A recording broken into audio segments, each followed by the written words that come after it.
Let's create a dopamine menu. I think a lot of us know how important dopamine is. Dopamine is what creates your reward system. It is what makes you feel good for doing things in life. You get dopamine when you are scrolling on TikTok, which is a bad way. You get dopamine when you hug a friend or when you clean your room. It is that reward for doing something that makes you want to keep doing more of it. Now, the good thing about dopamine is it keeps us motivated. It keeps us feeling fulfilled in life. It helps with our mood, our sleep, our cognitive function. The bad thing is when we start to get dopamine the incorrect way, or we don't have enough dopamine, which it can be depleted by doing certain things, especially when you have a lot of stress, or some people just naturally have lower dopamine. When it is depleted or you have lower dopamine, it can be harder and sometimes almost impossible to do things you need to do in life. A lot of people who struggle with low dopamine have ADHD, for example, and it can make it harder to do simple tasks, to do everyday tasks, to do important tasks, and it can make you more likely to do risky behavior, to be impulsive. I have diagnosed PTSD and ADHD. My diagnosis history is very confusing because back in the day they thought I had other things, but once they looked at like my family history when I got older, and I was actually more open to talking to doctors about my actual family history and seeing what my mom had been diagnosed with and learning more about my trauma, we'd actually realized it wasn't depression, it wasn't bipolar, it was PTSD and ADHD. And it's actually very common, I learned this from my psychiatrist, for children of parents who have ADHD that is not treated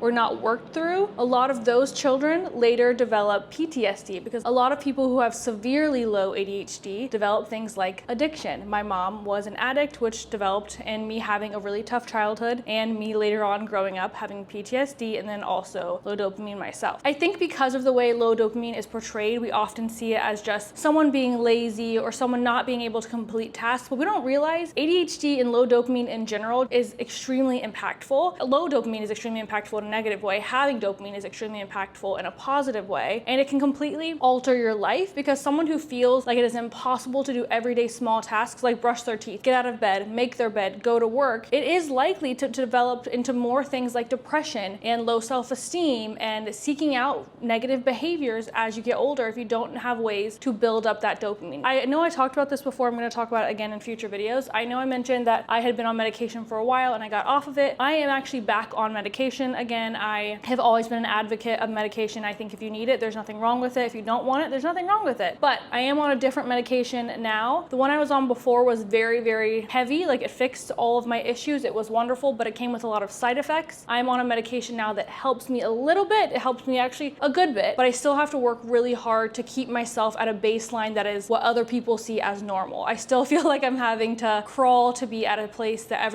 not everyone, but a lot of people wake up and just feel that way. And you might be the same. You might feel like you have to work harder to feel like you're normal. And this is something my therapist has said is don't compare your normal to someone else's. Instead, just understand what your normal is and accept it so that you can work to improve it for yourself instead of just making yourself feel worse by comparing yourself to someone else. So I learned of the concept of a dopamine menu. Apparently this was first started, I think, I could be wrong, with Huberman Labs podcast. I actually heard about it from, I think it was a TikTok or a reel first of an audio that was going around, but it was by Paytons, who owns or hosts the Note to Self podcast. She basically shared what her dopamine menu is, and I was like, wait, I need to do this. I need to share this with everyone. We need to make a dopamine menu. I actually pulled up attitudemag.com that says a dopamine menu is a list of assortment of pleasurable, healthy activities that build dopamine in different increments of time. So when you think of a menu when you go to a restaurant, that's what we're talking about. There are appetizers, there are main courses, there's sides, and there are desserts. So that's what we're gonna be building is our dopamine menu, which is essentially your menu to look at when you're needing dopamine, when you're needing to do things that you can look to and pick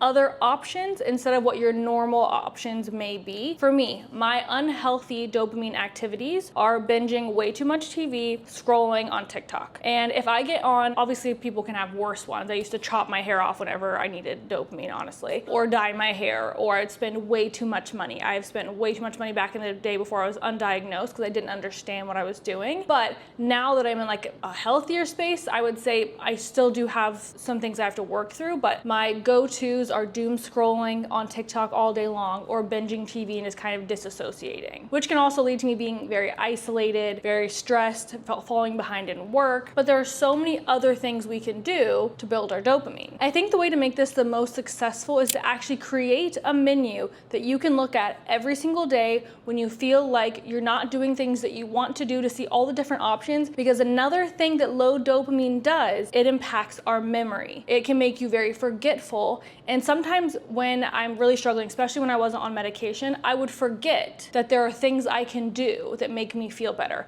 I would forget about the fact, almost just wouldn't come into my mind. It's not something I would just naturally think of. Oh, I could go on a walk. Oh, I could go take a shower. Oh, I can go to the gym. It just wasn't the way my brain worked because I was so severely low on dopamine. So by having this menu, you also have a list that you can look at that reminds you of all the different activities you could do in timed increments of how long they're gonna take to swap out whatever you may be doing that may be giving you dopamine, but actually could be hurting you in the long run. So first we're gonna figure out where you're gonna have this menu. Are you gonna have a physical copy? Are you gonna have a digital copy? If you're someone who likes something that you can like put on a wall and look at, I would say make a physical copy. You know, make this on like a poster board, a nice piece of paper. If you're someone who wants it digitally, you can make it really simple and put it on as your phone background. I'm actually gonna make mine in Canva, and I think I'm gonna put it as my iPad screen because I do look at my iPad every single day. I feel like that might just be the easiest for me, but who knows? I might end up making multiple copies and just putting this everywhere. So we're gonna break it down by appetizers, entrees, sides, and desserts. So when you think of an appetizer, that is a small thing that starts your meal. That's the little things that for dopamine may take let's say 5 to 20 minutes. I saw everyone else was saying 5 minutes. I'm like, some things take a little longer. So I'd say like, if you wanna say 5 to 15 minutes, 5 to 20 minutes, stuff like that. So Payton's example in the podcast I listened to, her example of her appetizers for dopamine are going for a drive with her favorite song, creating a to-do list, brain dumping, something that is very quick in time. So this is the time where maybe you have 5 minutes in your day, 15 minutes, and you notice your instinct is to pick up your phone and scroll on TikTok. If that impacts the rest of your day, and you're like, oh, but I have this 5-10 minutes, why not scroll? But why not change it with something else? So my appetizers are gonna be walking on my walking pad. That can be 5 minutes, it can be 3 minutes, it can be 10 minutes, and that makes a huge impact on my day. I feel very motivated after, I feel accomplished. Making a fun beverage, for me, making a matcha, making a coffee definitely gives me a dopamine boost and makes me feel excited. Updating my Notion, just going through, because I already have mine planned out for the week, just looking at it and knocking off what I've done for the day makes me feel good. Stretching, quick cleanups like doing the dishes, doing the laundry real quick, wiping down a surface. When you have low dopamine, sometimes you also have an all or nothing mindset, meaning you think there's no reason in wiping down a surface unless I'm gonna clean the entire house. There's no reason of doing a small bit of a project unless I can complete the whole thing. And we need to teach ourselves, no, actually, doing 5 minutes of something good for me is better than doing 5 minutes of something bad for me. So quick cleanup like dishes, wiping a surface, snuggling my dogs. That is a very easy one and gives me so much dopamine. Obviously, cuddling my husband, that's a great one if Noah's home, just like snuggling up on the couch for 5 minutes.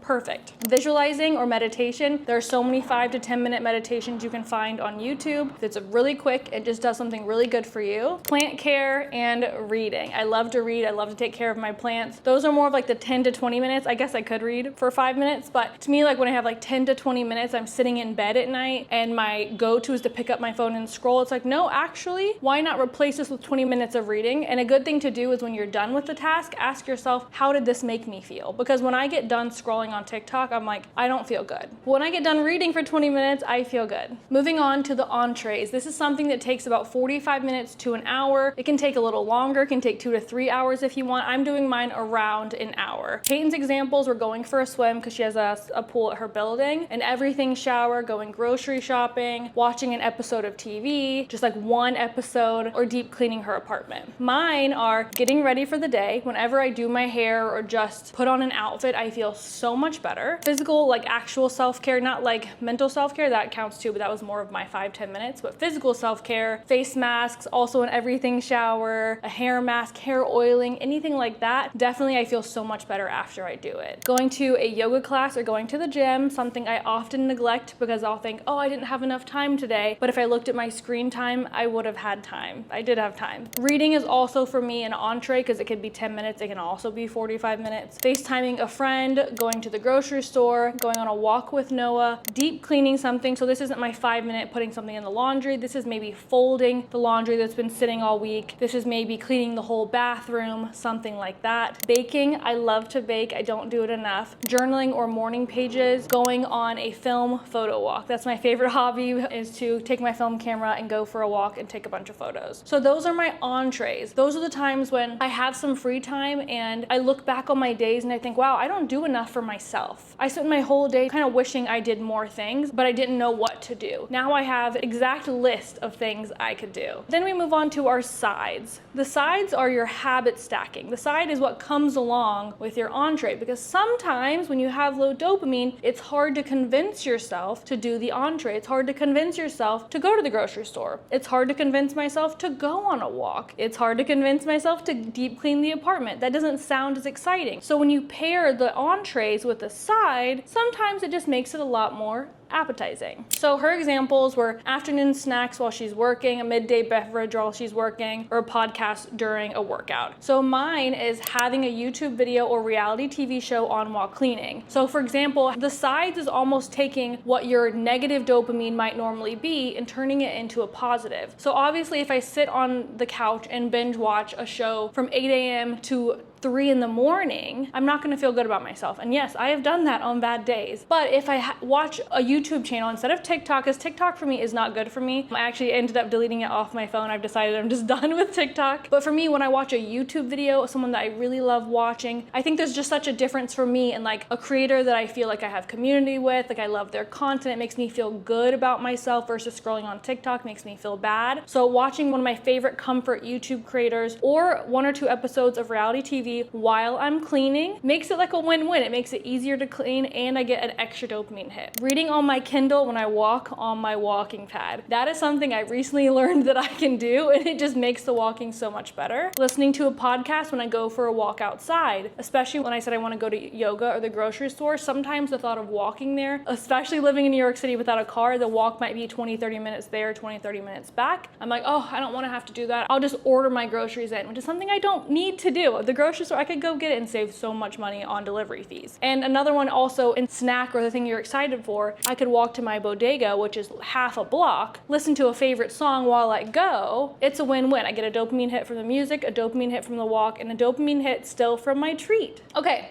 So now you have your appetizers, your entrees, and your sides. Basically, you have a huge list of things you can do to give yourself more dopamine. The last thing is your desserts. These are your indulgences, things that sometimes can be considered bad, sometimes can be considered good. For me, when I overspend without being financially responsible, that's an overindulgence. But an indulgence might be, for me on mine, buying 2 or 3 books, buying a plant, buying an outfit that I really actually want, something I thought about, not going to Zara and racking up $500 on a credit card. That was an overindulgence and an incorrect use of dopamine. Buying an outfit that I'm excited about, a piece I'm excited about that I'm actually gonna wear, that's an indulgence. Something that maybe I won't do all the time. Maybe I don't get dessert every single day, but when you do, you make sure it's worth it and it's the right time. Ordering in fast food. Noah and I sometimes have a habit, myself more than Noah. Actually, he's more responsible with it. When I work from home, often I'll think I should just order in.